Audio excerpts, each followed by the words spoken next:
अस्सलाम वालेकुम and welcome to the show. आप देख रहे हैं प्रोग्राम आपकी बात। प्रोग्राम आपकी बात की टीम मौजूद है कराची में बाबा कौम हजरत कायद आजम मोहम्मद अली जिन्ना के मज़ार के बिल्कुल सामने, और मौजूद गुफ्तगू है वीआईपी प्रोटोकॉल्स, वीआईपी मोटरकेड्स और वीआईपी और सरकारी मूवमेंट्स। बड़े बड़े लोग बड़ी बड़ी मोटरकेड्स में 15-15, 20-20, 50, 60, 70 गाड़ियों के लश्कर के साथ गुजरते चले जाते हैं और कई कई घंटे तक बड़ी बड़ी शाहराहें कराची की ब्लॉक हो जाती हैं, एरियाज बंद हो जाते हैं। आम आदमी का वहां से गुजरना मुहाल है, बल्कि यूं कहिए कि परिंदा पर नहीं मार सकता क्योंकि साहब को जाना है। और ये कराची से जो बात आप तक पहुंचाई जा रही है बराह रास्त, ये सिर्फ कराची का दुखड़ा नहीं है, ये दुखड़ा पूरे पाकिस्तान का है। 2.5 करोड़ की आबादी वाले इस शहर में 33,000 पुलिस एहलकार हैं। अगर आप डिवीजन कर सकते हैं तो तकरीबन 606 अफराद पर एक पुलिस एहलकार होता है, लेकिन देखा यह गया है कि एक शख्सियत की हिफाजत करने के लिए 350 पुलिस एहलकार, 64 गाड़ियां और दर्जन से ज्यादा मोटरसाइकिल्स होती हैं। बाबा कौम का मज़ार हमने इसलिए सिलेक्ट किया कि उन तक भी ये बात पहुंच जाए और उनकी जिंदगी भी हमारे ऊपर जो है वो कुछ असर डाल के जा चुकी है कि आज का पाकिस्तान क्या कायद आजम मोहम्मद अली जिन्ना के नक्शे कदम पे है या नहीं है। क्योंकि आपको बात ये बतानी बहुत ज़रूरी है कि जब आखिरी सफ़र कायद आजम ने किया तो वो तशरीफ़ लाए कराची और एक एम्बुलेंस में बैठाए गए या लिटाए गए जब तबीयत ख़राब थी और हॉस्पिटल की जानिब रवां दवा होना चाहते थे। एम्बुलेंस ख़राब हो गई, एक गाड़ी साथ मौजूद थी वो पंक्चर हो गई, कोई प्रोटोकॉल नहीं था।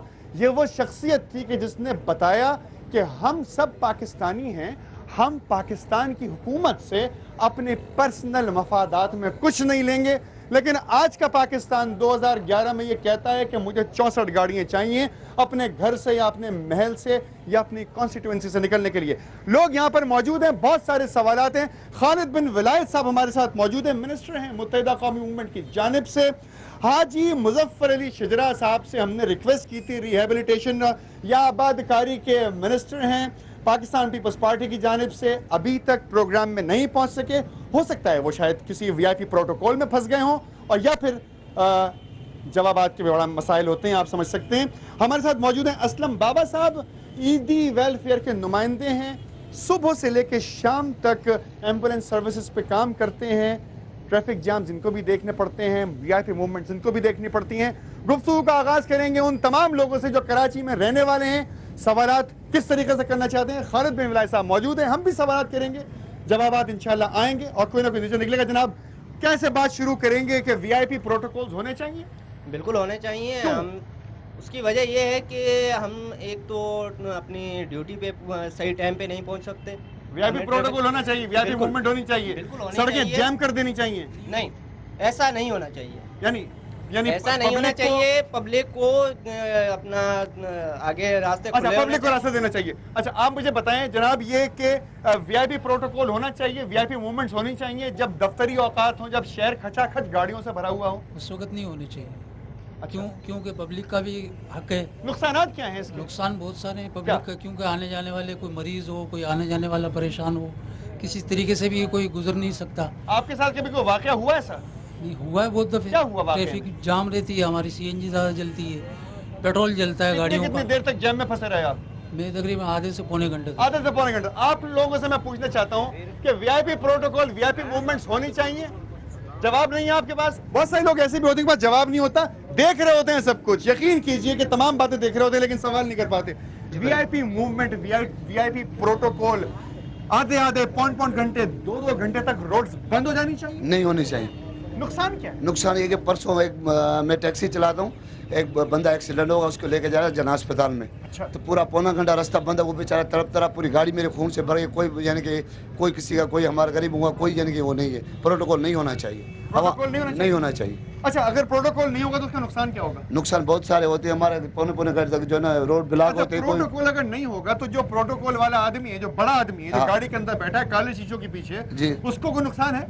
कोई नुकसान नहीं। फिर क्या चाहता है वो यही चाहते हैं लोगों को दिखाने में। लोग देखें कि मैं कितना बड़ा आदमी हूँ। मेरे साथ 5 मोबाइलें चल रही हैं, मेरे साथ 36 गनमैन घूम रहे हैं, मेरे साथ ये गार्ड, मैं तो बहुत इंपॉर्टेंट आदमी हूँ, मुझे कुछ हो गया तो कौम कहाँ जाएगी? बाबा कौम का मज़ार हम देख सकते हैं यहाँ पर। 1948 में ये शख्स हमसे जुदा हुआ हमने इसकी एक बात भी नहीं मानी, लेकिन 2011 में आज हम वो तमाम बातें भूल के जो बताने के लिए चाहते थे और वो तमाम बातें अपना ली कि जिनको हमें नहीं अपनाना चाहिए था। Protocol, VIP protocol, VIP movements, 64 गाड़ियों का मोटरकेड रोड पे जा रहा है, 2 घंटे तक रास्ता बंद है, कैसे मूव करेंगे शहर में? नहीं होना चाहिए। जब बुलेट प्रूफ गाड़ियां हैं उनके पास तो उनको क्या जरूरत है इतने प्रोटोकॉल की?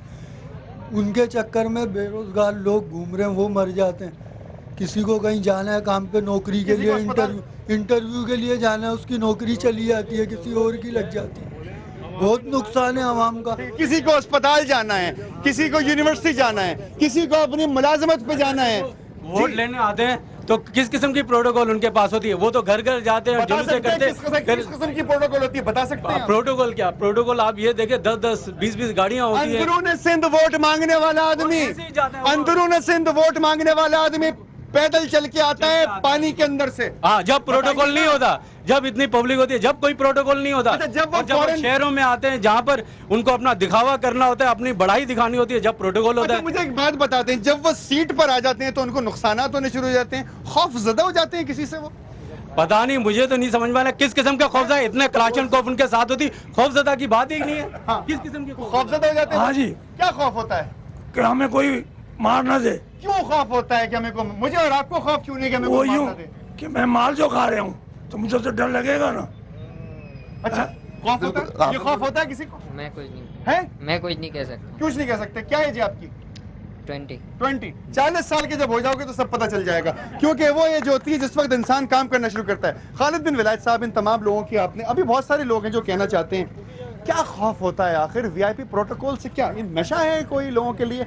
आप भी मिनिस्टर हैं, आपके साथ कितनी मोबाइलें चलती हैं? औज़ुबिल्लाहिमिनश्शैतानिर्रजीम, बिस्मिल्लाहिर्रहमानिर्रहीम। सबसे पहले तो मैं समा की पूरी टीम को, समा की चैनल को बहुत मुबारकबाद पेश करता हूँ कि वो ऐसे इश्यूज़ को पब्लिक के दरमियान लाता है जो आज की महंगाई और दूसरे 10,000 मसाइल के साथ ये भी एक बहुत बड़ा मसला है जिससे पूरे मुल्क की आवाम सफ़र कर रही है और ज़हनी इंतज़ार का शिकार है।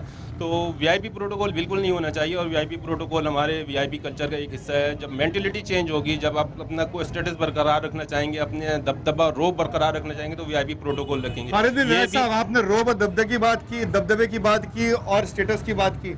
क्या मिनिस्टर बनने से पहले लोगों के पास वो स्टेटस होता है जो मिनिस्टर बनने के बाद? बिल्कुल नहीं होता।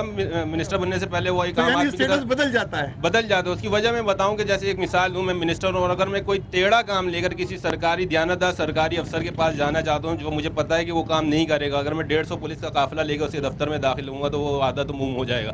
तो वीआईपी प्रोटोकॉल के साथ साथ बहुत सारे माली मफादात भी पेश नज़र होते हैं और लोग इसके हसूल के लिए सरकारी ज़राए को इस्तेमाल करते हैं जो बिल्कुल नहीं होना चाहिए। और मैं समझता हूँ कि वीआईपी कल्चर जो जिसमें रसूख दिखाने के लिए सारे काम किए जाते हैं। खालिद बिन विलायत साहब, आप मिनिस्टर हैं मुत्तहिदा गवर्नमेंट की जानिब से। एक छोटा सा ब्रेक यहाँ पर मैं ले रहा हूँ। बात आपने सुनी कि 150 पुलिस ऑफिसर्स को लेके अपने साथ जाऊंगा और जिस दफ्तर में जाऊंगा काम होता चला जाएगा। मोटर केड्स देखेंगे आप, मुख्तलिफ लोगों को कई कई गाड़ियां अपने साथ घुमाते हुए देखेंगे और शेर की तरह दौड़ते हुए देखेंगे। तो समझ जाइएगा कि कोई ऐसा काम होने जा रहा है जो घी सीधी उंगली से नहीं निकलता, वो टेढ़ी होके निकालने की कोशिश की जा रही है। एक छोटे से ब्रेक के बाद वापस आएंगे। बात की जा रही है वीआईपी प्रोटोकॉल की, मज़ार क़ायद से, उस शख्स के मज़ार के बाहर जिसने हमें जीने का सलीका सिखाने की बहुत कोशिश की मगर हम मान के न दिए। मेरे साथ रहिए, एक छोटे से ब्रेक के बाद वापस आते हैं।